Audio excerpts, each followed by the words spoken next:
you're going to want to be on this screen, and you're going to hit the plus button. Now, if you're going to use a voiceover, as in you're going to speak your script, you'll just click on movie. In this case, this will show you your pictures from your photo library, and you'll want to have saved multiple ahead of time. You can click create movie.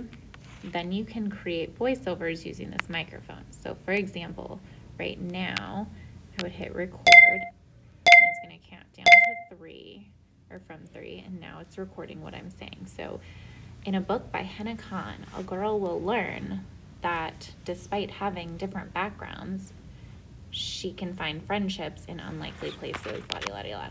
Okay, so you want enough pictures to fill up your entire voiceover, right? You don't want like blank screens.